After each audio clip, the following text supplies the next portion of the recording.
उस बैठक में कांग्रेस अध्यक्ष भी थे, पूर्व कांग्रेस अध्यक्ष सोनिया गांधी जी भी थी और पूर्व कांग्रेस अध्यक्ष राहुल गांधी जी भी थे। सब्जेक्ट्स कमेटी में कुल मिलाकर करीब 130 सदस्य हैं और 3.5 घंटे का बैठक था। 6 प्रस्तावों पर चर्चा हुई, सुझाव आए और मैं कल जो कार्यक्रम है उसके बारे में आपको थोड़ा विस्तार से जानकारी देना चाहता हूं। कल 9 बजे को सभी पीसीसी डेलीगेट और एआईसीसी डेलीगेट एकत्रित होंगे। 9:50 को फ्लैग होइस्टिंग होगा, कांग्रेस अध्यक्ष जी करेंगे।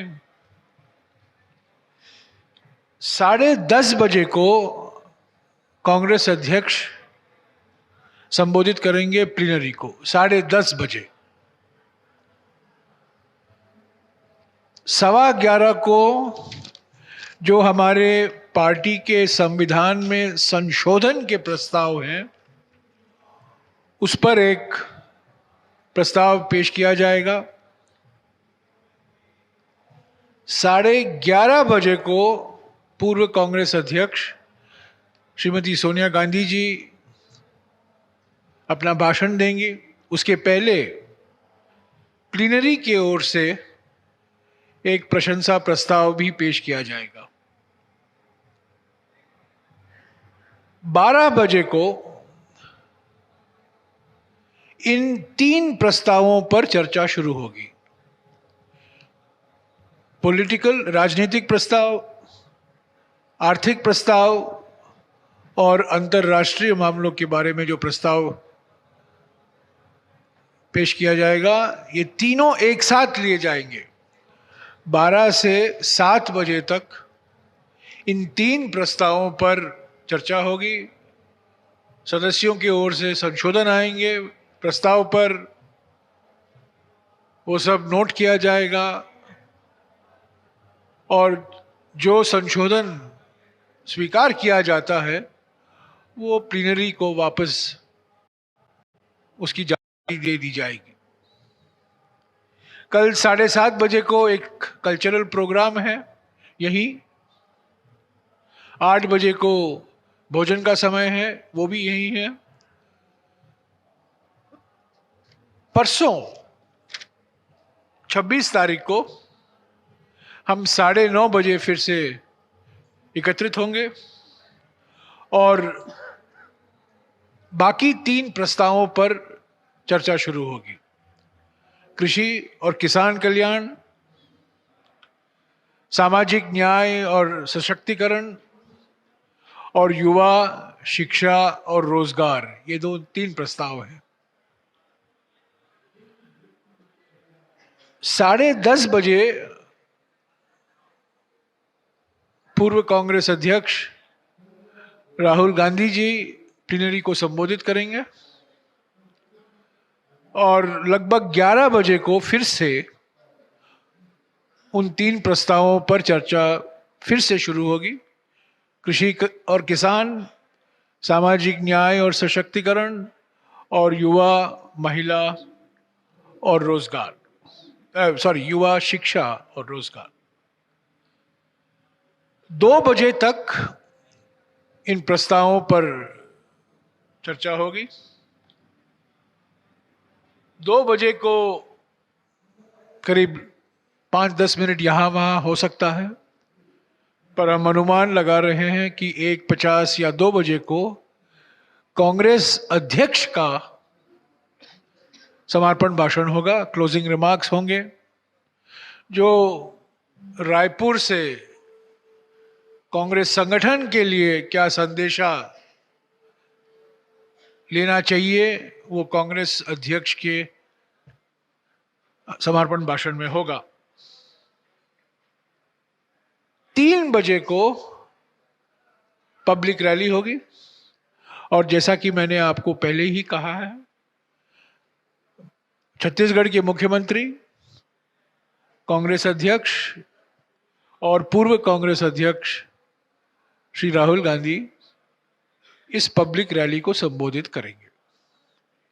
तो ये रहा कल का और परसों का कार्यक्रम। आज सब्जेक्ट्स कमेटी में सिर्फ ज्यादातर प्रस्तावों पर ही बातचीत हुई।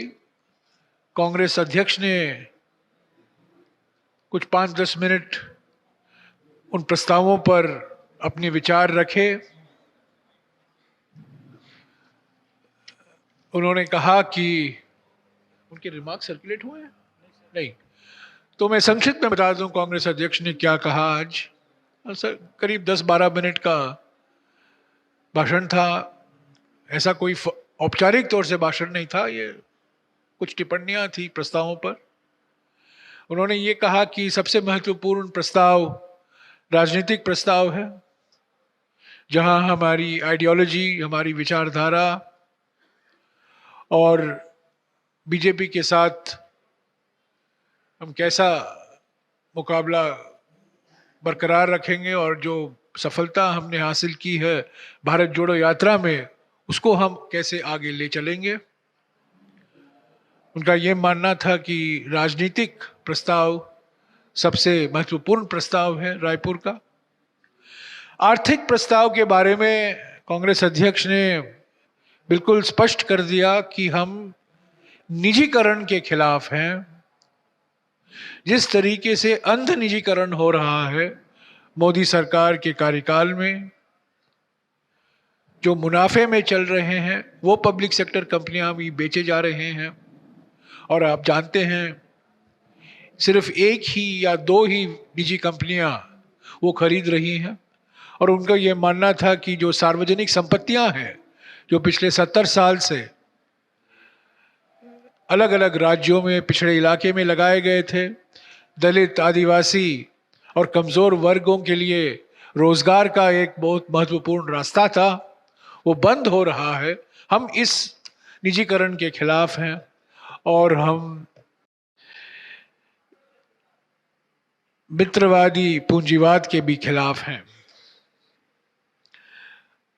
कृषि प्रस्ताव पर कांग्रेस अध्यक्ष ने कहा, जब हम कृषि प्रस्ताव पर चर्चा करते हैं, किसान के बारे में तो हम जरूर कहते हैं, पर हमें खेत मजदूरों का नजरअंदाज नहीं करना चाहिए। तो ये मैं समझता हूं ये बहुत महत्वपूर्ण बात उन्होंने कही कि अक्सर जब हम कृषि प्रस्ताव पर बात करते हैं, एमएसपी की बात होती है और किसान बीमा योजना की बात होती है, किसान की आमदनी कैसे बढ़ाई जाए उसके ऊपर बात होती है, पर ज्यादातर खेत मजदूरों के बारे में इतना हम ध्यान नहीं देते हैं जितना कि हमें देना चाहिए। तो उन्होंने एक बहुत महत्वपूर्ण सुझाव रखा और सभी सब्जेक्ट्स कमेटी के सदस्यों ने उसका महत्व पहचाना। और कल आप देखेंगे हमारे कृषि और किसान कल्याण प्रस्ताव में खेत मजदूरों का विशेष जिक्र आप देखेंगे। युवा शिक्षा और रोजगार के प्रस्ताव पर कांग्रेस अध्यक्ष ने बिल्कुल बुलंद आवाज में कहा कि हम new education policy 2020, Nagpur education policy 2020, NEP 2020 के बिल्कुल खिलाफ है। ये एक ध्रुवीकरण की नीति है, ये ध्रुवीकरण का पॉलिसी है और इसका हम विरोध करते रहेंगे। सामाजिक न्याय और सामाजिक सशक्तिकरण के बारे में उन्होंने फिर से दोहराया कि जाति के आधार पर जनगणना होना अनिवार्य है। हर 10 साल जनगणना होती है हमारे देश में। 1881 में पहली जनगणना हुई और हर 10 साल ये जनगणना होती रही है। 1941 में नहीं हुआ, पर उसके बाद 51, 61, 71, 81, 91, 2001, 2011, हर 10 साल जनगणना होती है। 3 साल हो गए हैं, या ये मानकर कल के 2 साल, पर अगर आप तैयारी का समय देखें तो 3 साल हो गए हैं, जनगणना की बात ही नहीं हो रही है। और जाति के आधार पर जनगणना के बारे में प्रधानमंत्री चुप है, सरकार चुप है। ऐसे तो कई विषयों पर चुप है, चीन के मामले में चुप है, अडानी के मामले में चुप है, और ये कास्ट बेस्ड सेंसस के मामले में भी चुप है। और कांग्रेस अध्यक्ष ने याद दिलाया कि जाति के आधार पर जनगणना बहुत जरूरी है, और ये इस पर कल प्लीनरी में भी चर्चा होगी। तो सब्जेक्ट्स कमेटी में आज सिर्फ इन प्रस्तावों पर बातचीत हुई। जो संशोधन हमारे संविधान में किए जाएंगे उस पर थोड़ी बातचीत हुई, पर सभी ने अपनी स्वीकृति दे दी और कल इसको प्लीनरी में पेश किया जाएगा। शुक्रिया।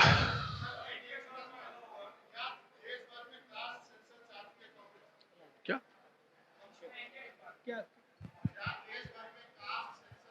Yes, caste based census, national caste based census. मैं ग्रामीण विकास मंत्री था 2011 और 2014 के बीच में, और मेरे होते हुए वहां पहली बार सोशो इकोनॉमिक कास्ट सेंसस 2011 हमने करवाया था। जाति की जानकारी हमने 25 करोड़ परिवारों से हासिल की। दुनिया का सबसे बड़ा सर्वे था ये, 2012 और 2013 में हमने करवाया था। 25 करोड़ परिवार सारे देश में, पर वो प्रकाशित नहीं हुआ। हमारी सरकार चली गई। हम बार बार मांग कर रहे हैं संसद के अंदर, अब तक वो एक्सपंज नहीं हुआ है, और हो सकता है अगली बार मैं कास्ट बेस्ड सेंसस की बात करूं वो भी एक्सपंज हो जाएगा।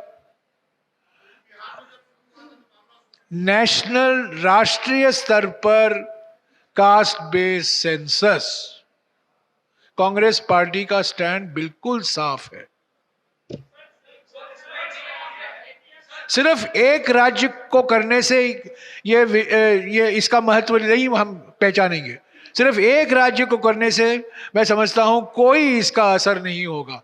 ये राष्ट्रीय स्तर पर करने की जरूरत है, क्योंकि आरक्षण जो है, जो दलितों के लिए आरक्षण है, आदिवासियों के लिए आरक्षण है, और खास तौर से ओबीसी आरक्षण जो है वो केंद्र के पॉलिसी से बनाया गया है।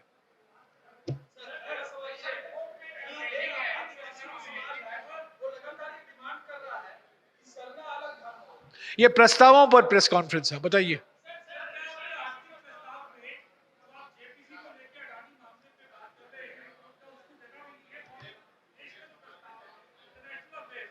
क्या है? जेपीसी को अडानी के इशू को जगह मिली है, अडानी के इशू को इकोनॉमिक पॉलिसी में। नहीं, बिल्कुल नहीं। कहाँ, आपको किसने कहा है? नहीं, बिल्कुल नहीं कहा। कांग्रेस अध्यक्ष ने बिल्कुल साफ कहा है कि ये जो हमारी जेपीसी की मांग है, इससे हम पीछे हटेंगे नहीं। जब 13 तारीख को लोकसभा और राज्यसभा फिर मिलेगा, उसमें तब भी जेपीसी की मांग हम रखेंगे। हम जेपीसी की मांग हम हमेशा करते रहेंगे, हम चुप नहीं रहेंगे। यही आपका सवाल है? Is there some reference to JPC demand? अच्छा, ये रेफरेंस टू जेपीसी डिमांड मैंने पूरा नहीं देखा है, पर हो सकता है। पर आप एक शब्द नहीं है तो ये मत सोचिए कि उसका महत्व नहीं है। ये मत सोचिएगा कि, देखिए, मैं अपने साथियों को भी समझाया हूं, ये मैनिफेस्टो नहीं है, ये घोषणा पत्र नहीं है, ये सिर्फ एक प्रस्ताव है, 7-8 पेज का प्रस्ताव है। और दुनिया भर के मुद्दों पर उस पर कहने की कोई जरूरत नहीं। जो मुद्दे हम उठा रहे हैं, और खास तौर से अडानी के मामले में जो घोटाले हुए हैं, उसके बारे में हम तो रोज उठा रहे हैं। आज भी मैंने शाम को जीएसपीसी का मामला उठाया है, पर वो प्रस्ताव में नहीं है। इसका माने ये नहीं है कि कांग्रेस पार्टी इसको आगे नहीं ले चलेगी।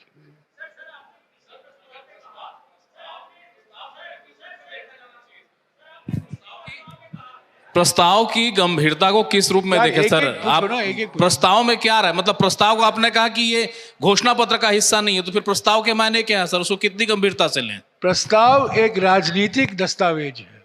घोषणा पत्र में हम डिटेल में जाते हैं, ये करेंगे, सरकार में अगर हम आएंगे ये करेंगे।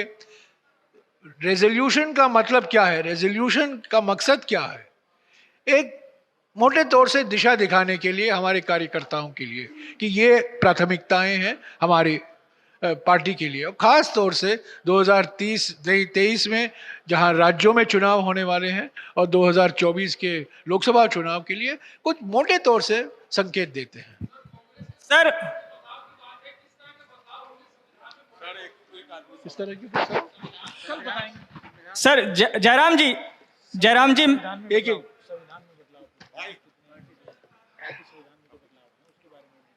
मैंने आप थे नहीं दोपहर को, मैंने आपको जानकारी दी है कि जो हमारे पार्टी के संविधान में संशोधन का प्रस्ताव है, 16 प्रावधानों में संशोधन का प्रस्ताव है और 32 ऐसे नियम जो बनते हैं हमारे प्रावधान को हमारे संविधान को इम्प्लीमेंट करने के लिए, उनमें संशोधन के प्रस्ताव है।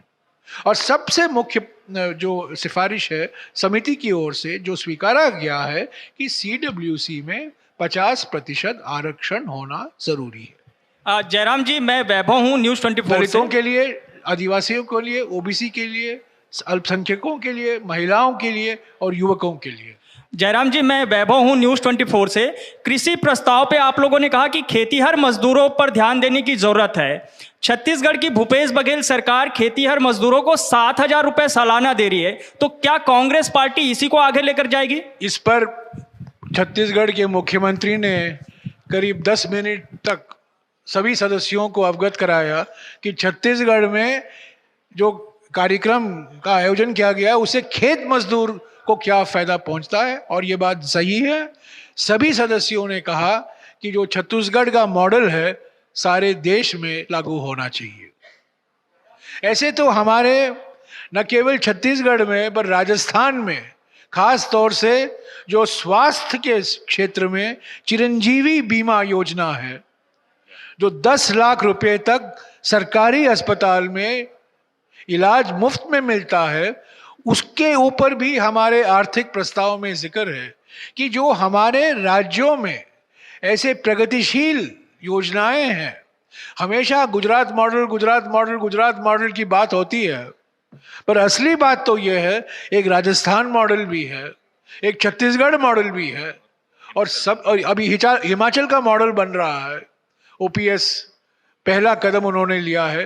हाँ, ये बात मैं कहना चाहता हूँ, ओपीएस पर भी काफ़ी लंबी चर्चा हुई। अभी कर्नाटक में चुनाव होने वाले हैं, घोषणा पत्र तैयार हो रहा है, और मैं आपको साफ कह दूं, कांग्रेस पार्टी वचनबद्ध है ओपीएस को इम्प्लीमेंट करने के लिए। जहां हमने वादा किया है हम उसको इम्प्लीमेंट करके ही रहेंगे। Okay, thank you. Thank you all.